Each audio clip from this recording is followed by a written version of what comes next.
Au nom du Père et du Fils et du Saint-Esprit, ainsi soit-il. Shalom bien-aimés frères et sœurs dans le Seigneur. Nous sommes aujourd'hui le vendredi 27 novembre 2020 et nous méditons l'Évangile selon Saint Luc chapitre 21, versets 29 à 33.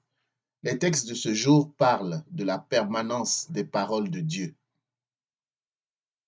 Le livre de l'Apocalypse dit: « Alors j'ai vu un ciel nouveau et une terre nouvelle, car le premier ciel et la première terre s'en étaient allés, et de mer il n'y en a plus. » Dans l'Évangile, Jésus dit: « Le ciel et la terre passeront, mes paroles ne passeront pas. » Cette permanence des paroles de Dieu qui contraste avec l'impermanence de ce monde, l'Ancien Testament en parle.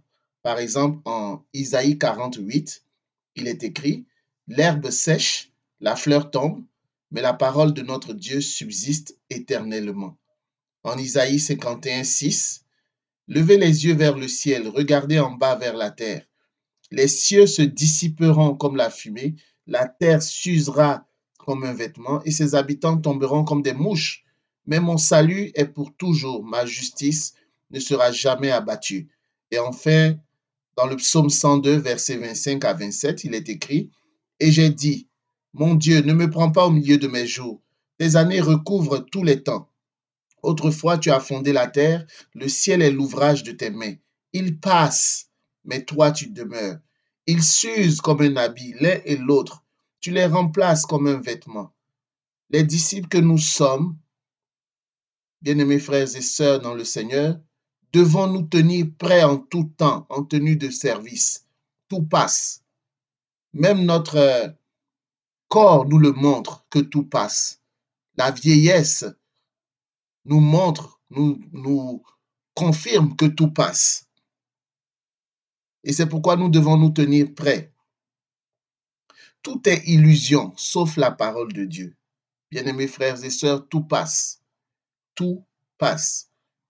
Tenons-nous prêts chaque jour en bâtissant notre vie, notre journée sur la parole de Dieu. Méditer, prier et appliquer.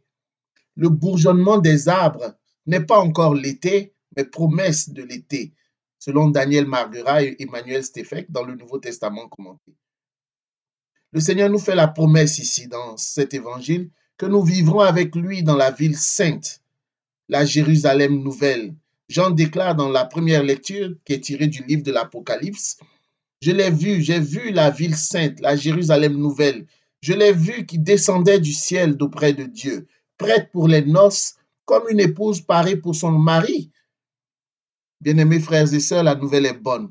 Je prie en ce jour que l'Esprit Saint grave ces paroles, ces vérités en nous, et qu'elles forgent notre espérance en la vie éternelle auprès de Dieu. Au nom du Père et du Fils et du Saint-Esprit, ainsi soit-il.